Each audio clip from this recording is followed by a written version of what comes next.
سهوی دو مخالف امور او د هدایت پته پکې نه لګي. سورۃ مخکې د ندیم صاحب او د پیر محترم گوهر شاه صاحب مناظره وا. یو کرامت د ولی په اختیار کې دی او بل وی کرامت د ولی په اختیار کې نه دی.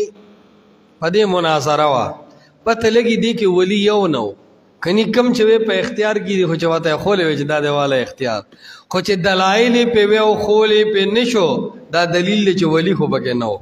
یو خبره. دویمه خبره یو ته وی چې دا د بریلیت نظریه ده ابل ورته وی چې دا د دیوبندیت نظریه ده. کتابونه چې کولاو کړو دواړه خبره ده دیوبند په کتابونو کوي. پیر صاحب محترمم وی اوس 180 کې گاډ روانوم او د 120 نه مخ کې د قاری طیب صاحب دی عبارتونه راړولیو. هغه بل وی چې سرفراز خان صفدر صاحب په خپکیږي هغه ویلی دی چې دا د دیوبند نظریه نه ده. هغه ته دا خو زما مزولی دا ځان سره کې دا ما ته د مشرانو خبرې کوي. څوک چې هدایت د دیوبند په کتابونو کې ګوري د عالم په کتاب کې ګوري د پیر په کتاب کې ګوري دا سه به حق ګډوډیږي لکه د ندیم صاحب او د پیر گوهر شاه نه چې ګډوډ شوی دی. اخر کې دواړو په یو بل څه چونډه مونډه ولا ګولې او مونږ ګور نو روغ یو وای مونږ ته پته ده چې بریلیت او دیوبندیت ستاسو په معنا سره یو شی دی. دا خو د دې دلیل لزوانه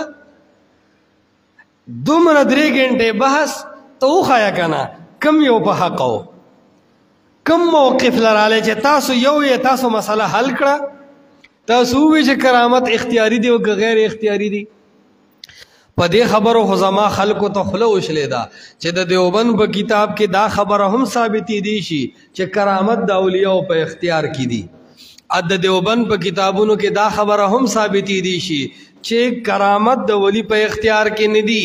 پته لګي اصل مدار اصل کوانټیټي او اصل لا او قانون د دیوبند کتابونو نه دی قرآن او سنت دی قرآن او حدیث دی.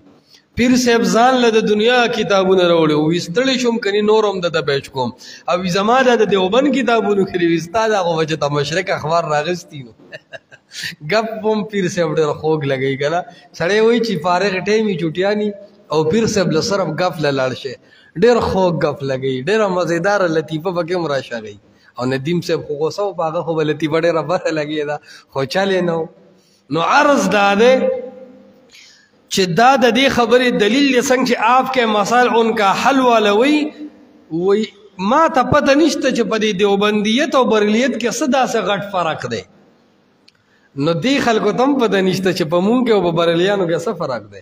دا د دې دلیل دی چې بریلیت او دیوبندیت ټیکداران په موجوده وخت کې بالکل یو دي بالکل یو دي نظریات د ټولو یو دي.